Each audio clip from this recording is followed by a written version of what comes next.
Mas eu acho que nós devíamos investir mais em acreditar mais na Europa. A União Europeia foi fundada com esta base, esta premissa de movimentação livre de pessoas e de bens, não é? É inegável que a Comunidade Económica Europeia e a União Europeia trouxe para mais países, menos para outros, a ritmos diferentes, mas trouxe prosperidade. E todos nós, quando nascemos em Portugal, somos cidadãos europeus automaticamente. Há bocadinho dizias que as pessoas têm de acreditar um bocadinho mais na Europa. O que é a Europa? Porquê é que nós temos de ter estas entidades reguladoras europeias que afetam tanto a nossa vida? O que eu ia dizer era que na comunicação social a palavra política está associada à toxicidade, porque nós vivemos num ambiente em que as notícias são completamente tóxicas. Então nós andamos a formar para os outros países da Europa beneficiarem? No limite estás a deixar que a tua vida seja decidida pelas outras pessoas. I think that's it. Bem-vindos à 5ª temporada do Podcast do Zero. Esta temporada vai ser dedicada à componente social da sustentabilidade, porque a longevidade e a qualidade de vida do planeta e das pessoas não vive uma sem a outra. Para aprofundarmos estes temas, temos o apoio do Grupo AGEAS Portugal, que nos recebeu nas suas casas em Lisboa e no Porto e nos incentivou a debater temas como a inclusão, a saúde e a resiliência climática. Hoje vamos falar sobre a Europa e se nos sentimos parte deste projeto. E para o fazer, trouxemos um economista, que é também um verdadeiro cidadão europeu e co-apresentador do podcast Mão Visível, Rui Maciel. Muito bem-vindo, Rui. Olá, Catarina. Olá, estás bem? Agora vieste do Porto? Já? Olha, aproveito já para te agradecer pelo convite de estar aqui. É um gosto enorme e também agradecer pelo teu trabalho. Obrigada. Já o fiz. E sim, olha, estava a pensar que felizmente vim de ferrovia e que espero, até mesmo na questão da transição climática, que a ferrovia seja cada vez mais, que haja mais investimento na ferrovia. Mais eficiente. Exatamente, para estes transportes entre Porto e Lisboa serem mais fáceis e depois essa pergunta já não ser feita como pessoa vir do Porto e ser mais fácil. Verdade. E nesta temporada temos sorte, conseguimos algumas gravações no Porto. Só não conseguimos era apanhar em Portugal a tempo delas, porque, Rui, e eu digo que tu és um verdadeiro cidadão da Europa, mas tu se calhar até nem te consideras assim, mas tu estudaste primeiro cá em Portugal, no Porto, depois a seguir foste trabalhar para Frankfurt, para o Banco Central Europeu, depois voltaste agora para Barcelona, onde estás a fazer um mestrado em Data Science. Portanto, tens 3 mestrados neste momento. Estou a tirar o terceiro. Ok, estás a tirar o terceiro, exatamente. Ou seja, sim. Gostas mais de estudar ainda do que eu, que é algo assim absoluto, e queria saber um bocadinho a tua visão enquanto economista, enquanto alguém que é efetivamente cidadão europeu em toda a sua expressão, se te sentes parte da Europa e se sentes esta identidade europeia. Olha, eu queria dizer logo também, em primeiro lugar, aqui responder: todos nós, quando nascemos em Portugal, somos cidadãos europeus automaticamente, porque felizmente os nossos ancestrais, depois de 25 de Abril, decidiram entrar na União Europeia. Aliás, até há uma música que eu adoro, que é o Portugal na CE, do GNR, que havia uma ânsia de entrar na altura a Comunidade Económica Europeia, e que mesmo nessa altura os portugueses, sem entrarem na Comunidade Económica Europeia da altura, já eram cidadãos europeus.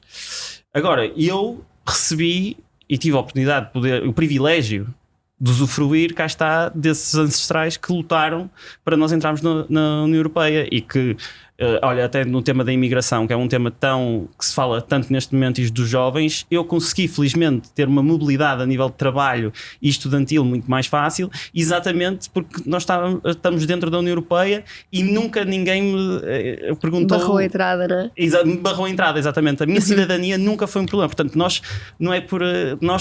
eu acho que é muito importante dizer que a Europa é um estado de espírito. Já podemos falar sobre isso aqui mais à frente, mas uma pessoa que nasce em Portugal é um cidadão europeu. E o que é que achas que falta para nós às vezes sentirmos essa proximidade com a Europa? Porque muitas vezes nós estamos cá e até parece que quando dizemos aquela pessoa emigrou, já abandonou o país ou agora está lá na Europa, o que é que se calhar falta-nos um bocadinho perceber que também é sobre nós e sobre os nossos privilégios em Portugal e existirem cidadãos europeus, não é? E sermos todos também cidadãos europeus. Falta-nos um bocadinho esta identidade às vezes. Não, eu concordo plenamente que falta ainda essa identidade, embora diria nas estatísticas e até nos eurobarómetros, e Portugal tem um sentimento pró-europeu bastante elevado, mas eu acho que nós devíamos investir mais em acreditar mais na Europa, porque a política, eu acho que é... Nós às vezes olhamos para o mundo de uma maneira muito estática e nós às vezes esquecemos que nós conseguimos efetivamente fazer alguma coisa. Eu não sei se foi a teoria do fim da história ou se foi de nós às vezes já termos de certa maneira uma certa qualidade de vida confortável, vamos dizer em média, em nível, sim. etc. Nunca. E de vivermos em termos de paz, que isso também eu acho que é uma coisa muito importante, também tem a ver com a Europa e este tema, que às vezes não conseguimos pensar em edificar quase um mundo novo. E a Europa é uma coisa que eu acho que é importante dizer isto. Eu agora, tu disseste que já viajámos, nós todos já viajámos entre a Europa. Se nós pensamos, pelo menos há 100 anos atrás, tínhamos acabado de sair de uma Primeira Guerra Mundial, íamos entrar numa Segunda Guerra Mundial, pessoas que nós provavelmente agora bebemos copos à noite. Antigamente andávamos a matar. A matar, não há outro nome, andávamos a matar. Eu vou tentar ser assim, mais sozinha. Sim, não, andávamos a matar, portanto, as pessoas, e mesmo agora, quando as pessoas falam em guerra e que a paz não é possível, a paz é possível, a Europa demonstra que a paz é possível.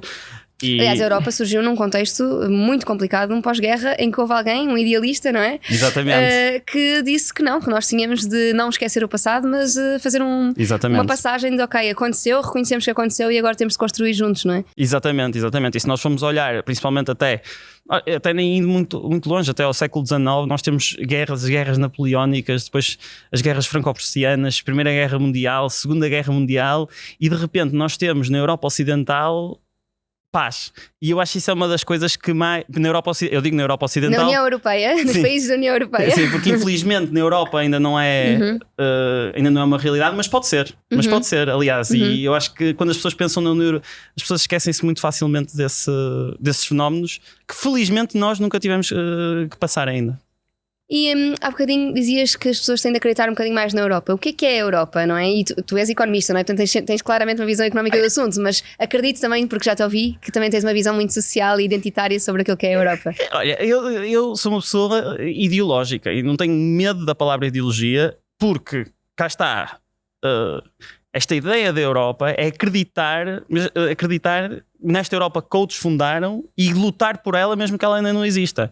E quando eu digo em relação a isto, é exatamente a Europa utilizou a economia para criar mais prosperidade, porque é inegável que a Comunidade Económica Europeia e a União Europeia trouxe para mais países, menos para outros, a ritmos diferentes, mas trouxe prosperidade, e isso não é... Nós na Europa neste momento temos principalmente uma sociedade baseada no Estado social e a nível de indicadores como esperança média de vida, nós somos dos melhores do mundo, e mesmo a nível de liberdade de imprensa, por exemplo, portanto nós claramente temos de estar orgulhosos no que já conseguimos.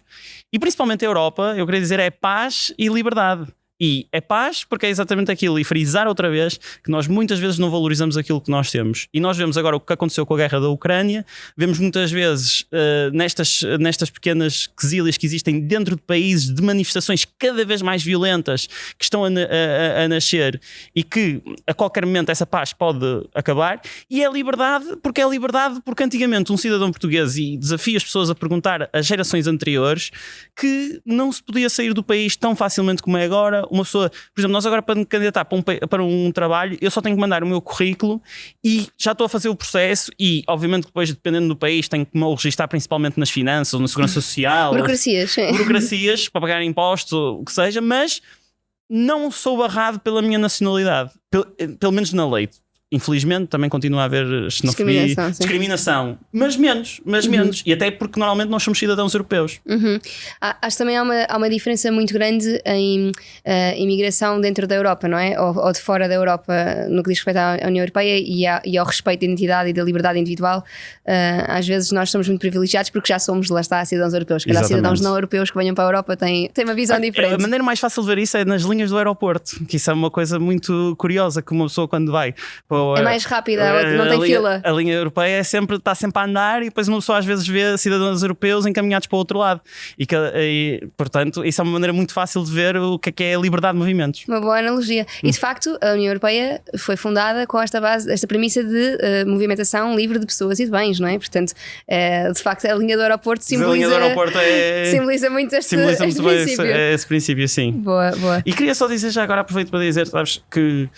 Olha, e aproveito já para fazer aqui um disclaimer, que é importante dizer que eu neste momento não estou nada associado ao Banco Central Europeu, portanto no momento da gravação do podcast, portanto tudo o que eu digo representa-me a mim, mas posso falar da minha experiência como economista, e das coisas que eu mais gostei de quando trabalhei lá. Havia uma frase que quando nós entrávamos no edifício principal, que era, eu não sei de quem é a frase, e vou citar de cabeça, mas era "It's better to fight on the table rather than on the battlefield", que é mais vale lutar em cima da mesa do que no campo de batalha. Porque eu acho isto para mim sintetiza a Europa. Sintetiza porque é verdade que a União Europeia é feita de desafios e posto a pensar, por exemplo, principalmente no período da Troika em Portugal, que foi um período péssimo para imensa gente, que todas as imposições feitas, não esquecer que a Troika era o Fundo Monetário Internacional, Comissão Europeia e Banco Central Europeu, e que foi difícil e que eu tenho a certeza absoluta que houve batalhas que foram travadas à mesa.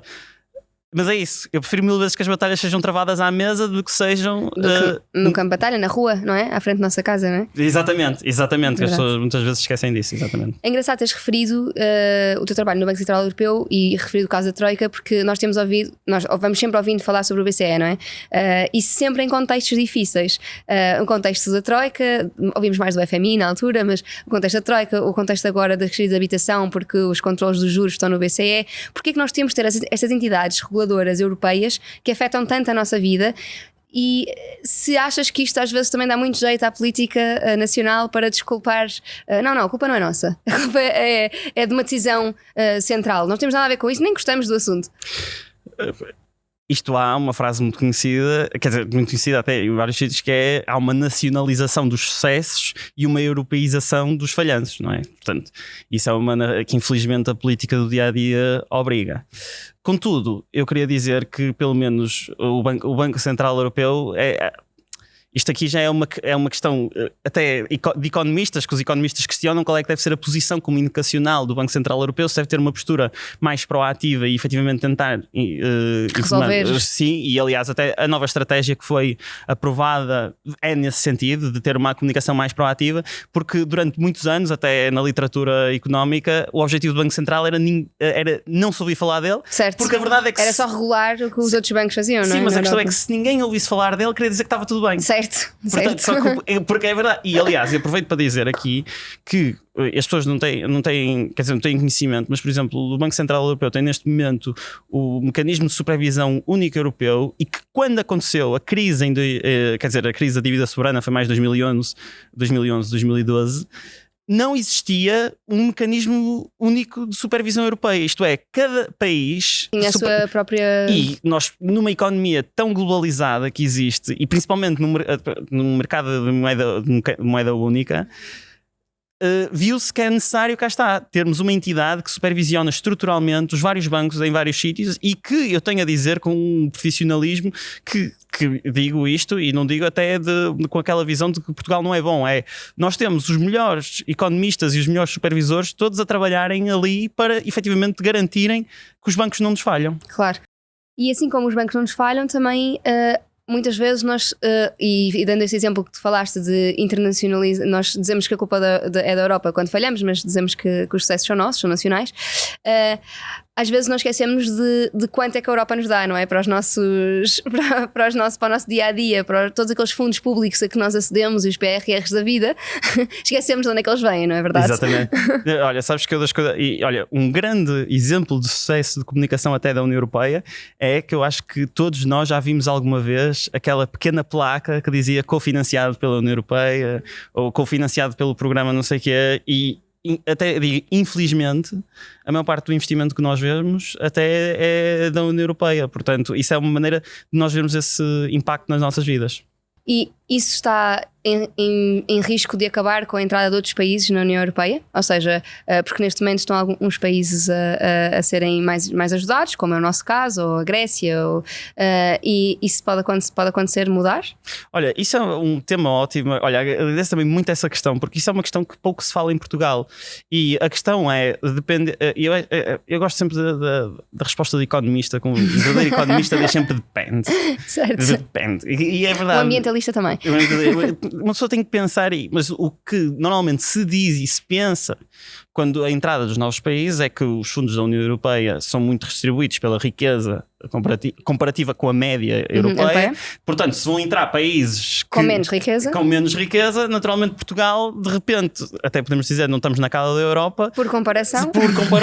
Cá está, exatamente. E portanto, vão dirigir menos fundos para nós. Mas também posso dizer que nós vamos beneficiar com isso, não é? Porque vamos ter acesso a mais mercado, vamos ter acesso a mais países para vender os nossos produtos, vamos ter acesso a mais mão de obra, porque é verdade, uma das coisas que acontece é que neste momento, e as pessoas não, quer dizer, muitas vezes, mesmo até pegando num exemplo de países europeus, a Alemanha e a Holanda, neste momento, que são 2 países que têm imensa imigração portuguesa, eles ganham imenso com o facto de virem cá, pegarem pessoas que estão formadinhas, os melhores alunos, e que eles saem... E que empregam lá. Pagam bons salários e não tiveram nenhum custo... De educação, exatamente. Então nós andamos a formar para os outros países da Europa beneficiarem? Sim, mas só que eu acho também que a médio prazo nós também vamos beneficiar com isso. Sim, também somos parte da Europa. Exatamente. E que eventualmente as empresas que estão cá também vão ser obrigadas a subir salários,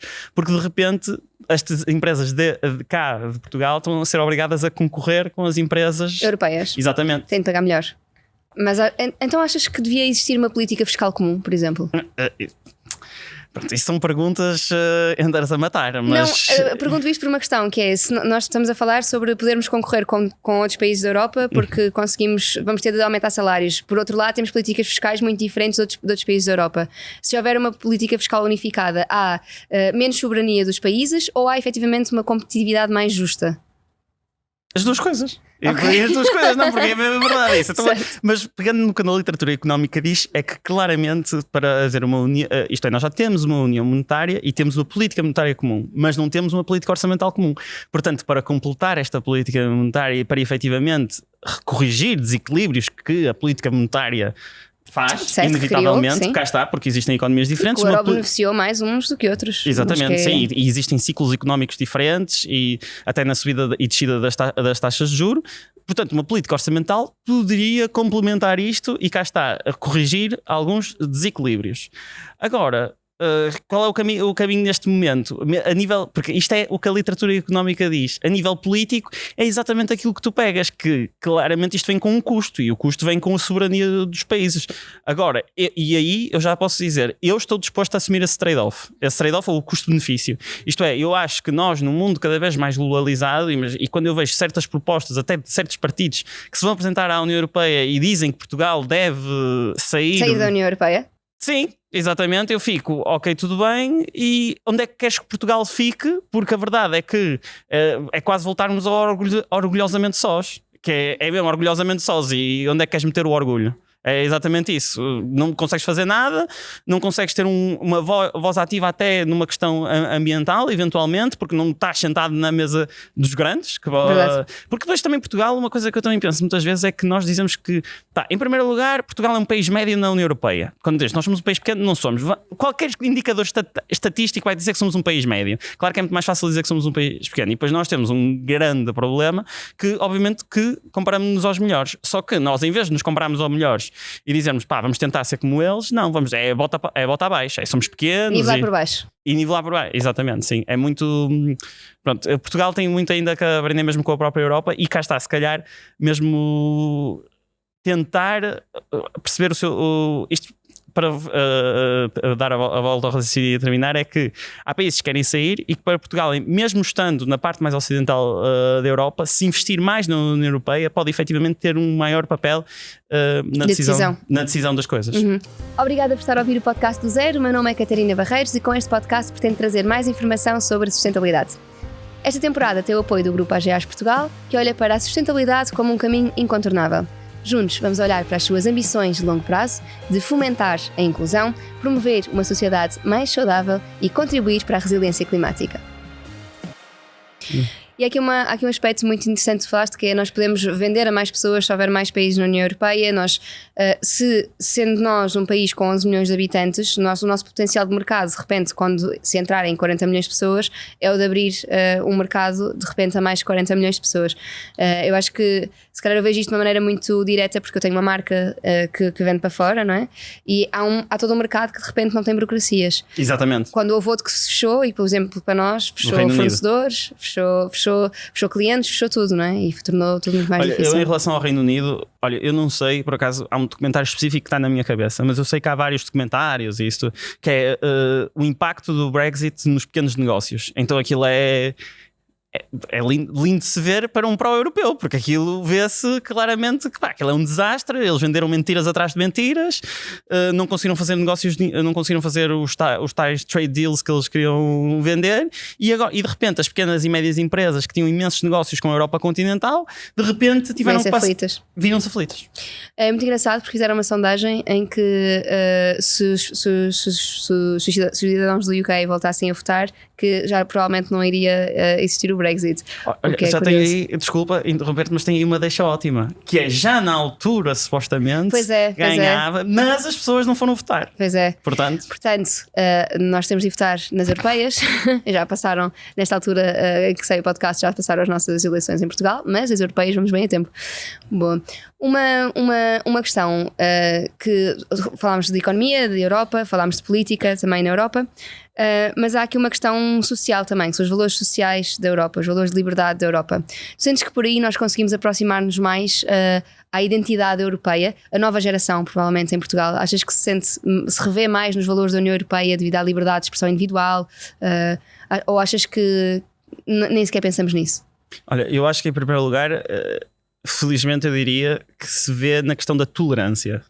E da tolerância, até um bocado pela geração Erasmus, podemos assim dizer, que felizmente cada vez mais pessoas tiveram acesso, as pessoas que ingressaram no ensino superior ingressaram no Erasmus, e eu acho que o Erasmus quase que é o sentimento europeu em esteroides, eu diria, porque aquilo é, aliás, até existem bebés Erasmus. É verdade. Portanto, isto é claramente este sentimento de união completa, e eu acho que isso, nós às vezes se calhar associamos a perspectiva social até diria até à esquerda, por assim dizer, mas não tem que ser a perspectiva, a tolerância é uma... Na Europa nós vemos em vários partidos à esquerda e à direita. Exatamente, eu acho que é mais uma coisa portuguesa de associar. Mas uma questão social é só a questão de sermos tolerantes para os outros, e esta sociedade aberta de queremos conhecer os outros, de recebemos-los bem cá, de ter uma certa curiosidade até de conhecer outras culturas, conhecer essas culturas. Eu acho que isso é muito importante e acho que nos aproxima muito. Agora, nos outros níveis, a nível social, eu penso que Portugal, até socialmente, a nível europeu, nós não temos nada, felizmente não temos muito a dizer do nosso país. Quer dizer, eu estou a pensar a nível da saúde, da educação, há coisas que podem melhorar, não quero dizer isso, mas eu acho que nós temos, mas queria só dizer que eu acho que uma prioridade em Portugal deve ser a economia, mais para fazer um catch-up europeu na parte económica do que necessariamente na parte social. Isso aí é que é não vou dizer um crime o que está a passar, mas é uma coisa que está muito mal mesmo. Sim, se calhar permite-me dizer isto na visão de um economista que vive fora e não tem de ir ao SNS. Estou a brincar. Mas efetivamente eu percebo o que estás a dizer. Ou seja, nós de resto já temos os valores comuns. Para nós é impensável não existir saúde para toda a gente. É impensável alguém ser contra haver escolaridade para toda a gente, não é? Algo que não é comum a todos os países do mundo, como bem sabemos, não é? Até, por exemplo, dos direitos das mulheres, que isso é uma coisa que a Europa também bate-se muito e que, felizmente, já começamos a ver alguma representatividade. Até, olha, a líder, a governadora do Banco Central Europeu, neste momento a presidente, é a Christine Lagarde, exatamente. Temos a Roberta Metsola também no Parlamento Europeu, temos a von der Leyen, exatamente na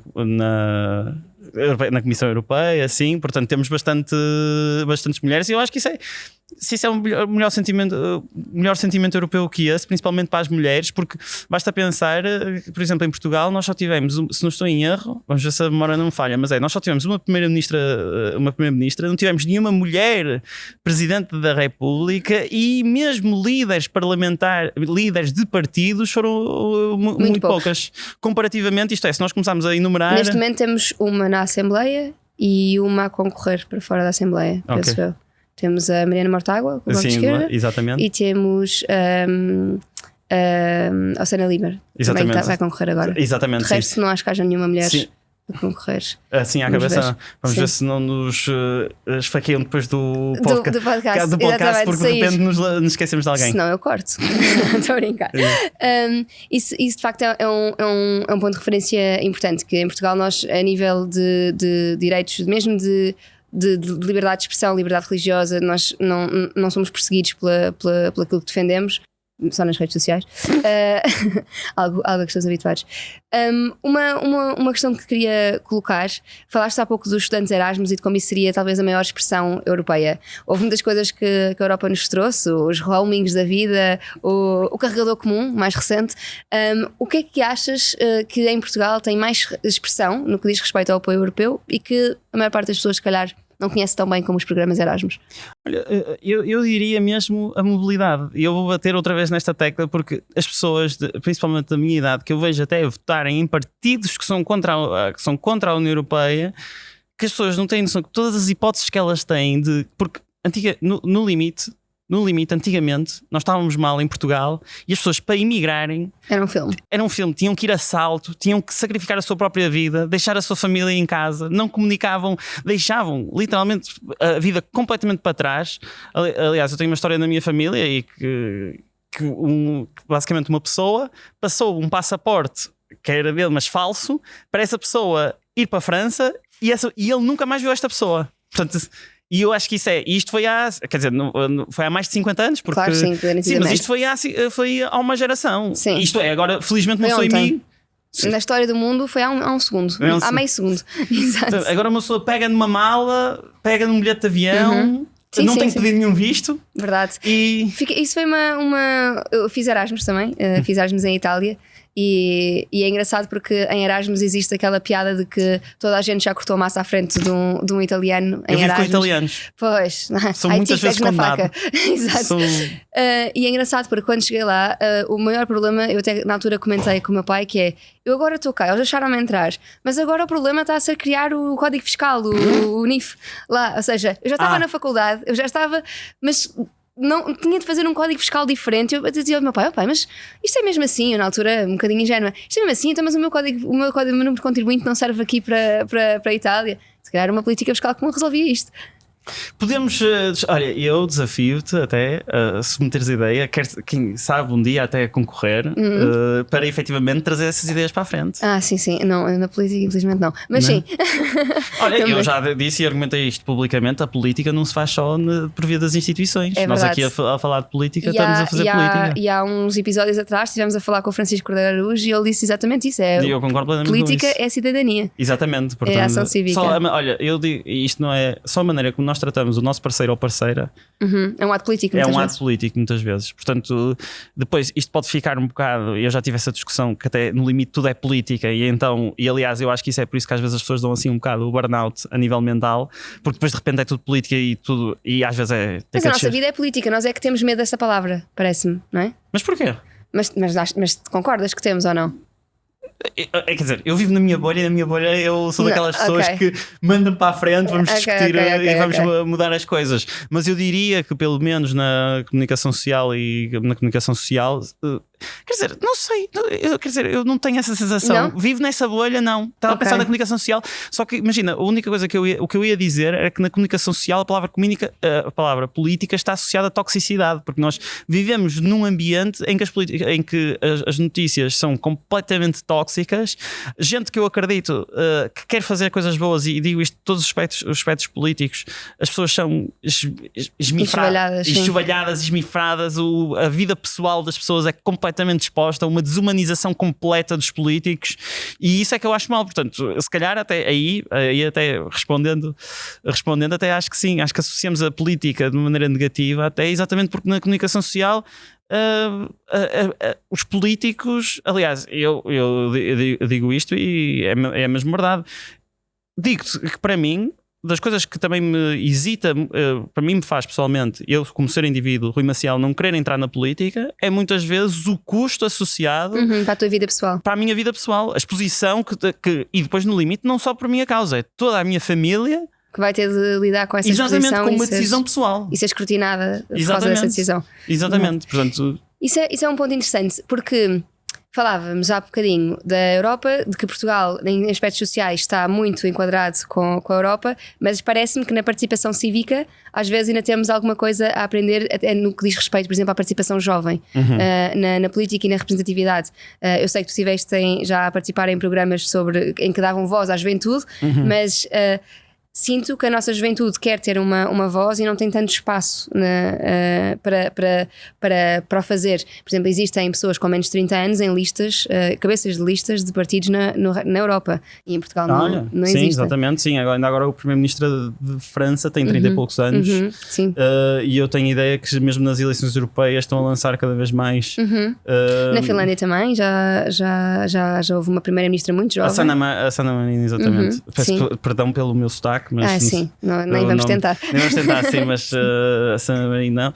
Eu cá em Portugal, e eu já apontei, eu acho que até foi assim que me conheceste, não sei, eu já apontei, eu sou completo, quer dizer, eu respeito muito quem está nas Jotas e digo já que tenho amigos meus que estão nas Jotas, acho que eles fazem um trabalho, acho que há lá gente que efetivamente faz, mas o conceito para mim de juventude política, para mim é das coisas que eu mais abomino, genuinamente, porque as pessoas então nós temos aqui o partido e nós somos os grandes e vocês, a juventude, vocês vão aí para esse canto, discutem aí o que vocês querem e depois vêm ter connosco e depois nós é que avançamos com as nossas propostas. Depois eles dizem, não, mas nós também podemos dizer as nossas propostas e temos lugares por inerência nos conselhos nacionais e nós também temos as nossas próprias, nós elegemos os nossos próprios.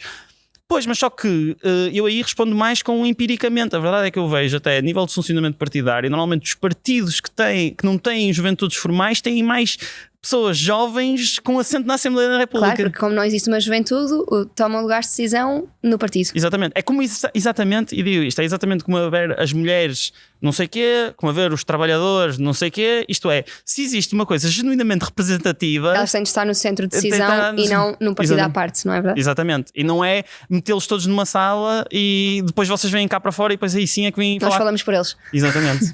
Boa.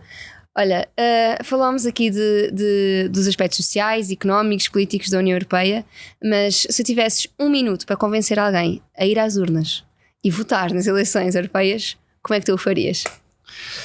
Agora tens. Tenho um minuto. Não, estou a brincar, podes falar para mim. Não, olha, eu queria dizer principalmente porque no limite estás a deixar que a tua vida seja decidida pelas outras pessoas. I think that's it. Se as pessoas que estão lá em casa acham. Tu vais votar, não vais? Claro, sim. Eu vou votar. Sim. Acho que as pessoas da produção, espero eu que também vão votar. Se as pessoas lá em casa acharem que nós somos melhores a decidir a vida delas do que elas próprias. Força. Sim. Fica em casa. Imagina, eu não sou a favor. Eu já tive discussões com pessoas. Há países em que o voto é obrigatório. E eu já tive discussões muito acérrimas, portanto, eu não acho que o voto, isto é, a nível mental, que o voto é obrigatório, não sei se funciona muito bem, porque o voto é um direito, embora também acho que seja um dever, mas obrigar as pessoas a votar não acho que faz muito sentido. Agora, para a maneira para convencer, e eu, como sou, acredito que cada um deve ter poder de decisão na sua própria vida. Eu faço o meu argumento de que, no limite, se as pessoas acharem que nós decidimos melhor que elas, pronto, pode ficar sentada no sofá. Sendo que, assim como há pessoas que vão votar e que acreditam na Europa, também há pessoas que vão votar e que não acreditam na Europa. E que aconteceu exatamente no Brexit. Exatamente. E como aconteceu com a eleição de muita gente, que depois provoca guerras e coisas que não são muito boas. Quer dizer, é muito engraçado dizer aqui coisas, porque depois uma pessoa tinha que estar aqui a enumerar tudo do que acontece de mal, mas sim. Para não correr o risco de esquecer de enumerar algumas coisas. Não, mas sabes, depois sabes que é até estudar história é tão das coisas mais. Em Barcelona, só das coisas que eu mais tenho gostado de ver é a história toda da Guerra Civil, lá da Guerra Civil Espanhola, que foi uma coisa que aconteceu ali ao lado e que nós não conhecemos. Mas pronto. Conhecemos muito pouco, na verdade. Conhecemos mais por séries, às vezes, que falam um bocadinho sobre o que aconteceu, do que propriamente por aprendermos nos livros de história, não é verdade? Exatamente. Verdade. Mas pronto, não quero também divagar agora para. Não, tudo bem. Mas teria muito gosto em falar sobre até a história de Portugal, a história da Península Ibérica e se calhar até da Europa. Isso é bem interessante porque tu viveste até agora em 2 países que foram muito marcados pela guerra, não é? A Alemanha, incontornável, a Segunda Guerra Mundial, não é? E Barcelona, ou a Espanha, com a Guerra Civil Espanhola. Sentes diferença de ser vivido porque tu falaste muito sobre essa questão da paz e da paz ser muito importante para a Europa. E essa não era a minha primeira palavra para definir a Europa, porque eu nunca não vivi, ou seja, vivi em Itália, obviamente houve problemas também na Segunda Guerra Mundial, mas não senti de maneira tão pública como se calhar tu sentiste na Alemanha. Não, olha, eu posso dizer-te que nós cá em Portugal fazemos um papel terrível com a guerra colonial. Todos nós tivemos alguém na nossa família que eventualmente foi ou chamado para a guerra ou que esteve na tropa, e quem é que se fala nisso na televisão ou que se vai discutir ou até falar com as pessoas, e a quantidade de gente tem stress pós-traumático da guerra. Portanto, nós cá em Portugal, um bocado por causa a grande razão de queda do regime foi a guerra colonial, nós atirámos isso para trás e ninguém fala em guerra. Eu posso dizer que na Alemanha é inevitável, porque com exceção de Berlim, que também foi arrasada, mas Berlim é a condensação do século XX, desde o início da Primeira Guerra até ao final da Segunda Guerra, sim. E até a queda do muro. Até a queda do muro, que foi há pouquíssimo tempo. Foi há pouquíssimo tempo. Aquilo está ali tudo. Mas com exceção, por exemplo, Frankfurt foi completamente arrasado. Portanto, uma pessoa está a andar pelas ruas. Aquilo foi tudo construído há 50 anos, não, mas tudo há 60 ou há 70 anos. Uma pessoa claramente que pensa, uma pessoa anda em Portugal, vê século XI, depois vê século XV, vê século XVIII, porque nós não tivemos. Acho que a última guerra, e mais uma vez, não sei, os historiadores me vão matar, mas a que eu me lembro, assim, a guerra, mesmo em Portugal, foi a Guerra Peninsular, nas invasões napoleónicas. Sim, portanto, foi a última aqui mesmo que nos invadiram aqui. E em Espanha também, eu pelo menos vejo muito isso a acontecer, porque a Guerra Civil foi um desastre. E criou divisões que ainda hoje se sentem, não é? Então, as 2 Espanhas, lá se Espanhas, que é uma das expressões que eu mais gosto. Quer dizer, eu gosto de ouvir porque também é uma pessoa muito querida que costuma dizer esta expressão, mas as 2 Espanhas sentem-se, e depois cometeram-se as valas comuns. É uma coisa que, quando eu comecei a ouvir falar dessa história de famílias que se matavam a si mesmas, é uma coisa que seria impensável nos dias de hoje. Quer dizer, não, o problema é que não é assim tão impensável, porque isso ainda está a acontecer nos dias do mundo, ainda está a acontecer nos dias de hoje no mundo, e cá está. E a Europa é que é um garante, cá está, disso não voltar a acontecer. Então eu acho que esta é uma boa mensagem de conclusão, que é o irmos votar porque efetivamente nós temos de decidir por nós próprios e porque somos capazes de o fazer, de tomar decisões informadas, e porque aquilo que acreditamos na Europa é uma Europa com paz, garantidamente, onde existe liberdade para as pessoas e para a circulação de bens e serviços. Portanto, acho que fica aqui a nota de não deixar que outros decidam por nós e pôr em risco a nossa presença, se calhar, num projeto tão bonito como este. Não é verdade, e viva a Europa. Claramente um convidado europeísta. Não, eu sou pró-europeísta. Também eu, isso é uma chatice, não devíamos ser os dois. Sabes que às vezes, das coisas que a mim... olha, eu gosto muito, quer dizer, isto é um exemplo muito batido, mas é o que é. Por exemplo, adoro o Ricardo Araújo Pereira de uma coisa. Toda a gente sabe que ele é benfiquista, que é de esquerda, que é ateu, e ele vem à frente e assume isso, é que é a liberdade. Sim, é uma pessoa ser livre de dizer aquilo que pensa e ter as suas credenciais e não ter medo de dizer, olha, eu sou mais à esquerda, mais de direita, mais não sei o quê. E não ser cancelado, não é? E não ser cancelado, exatamente. Sim, verdade. Boa mensagem final. Espero que tenham gostado deste episódio. Claramente espero que se levantem para ir às urnas daqui a uns dias, e não se esqueçam de subscrever este podcast e encontramos no próximo episódio. Obrigada, Rui. Muito obrigado pelo convite. E até uma próxima. Exatamente, obrigada.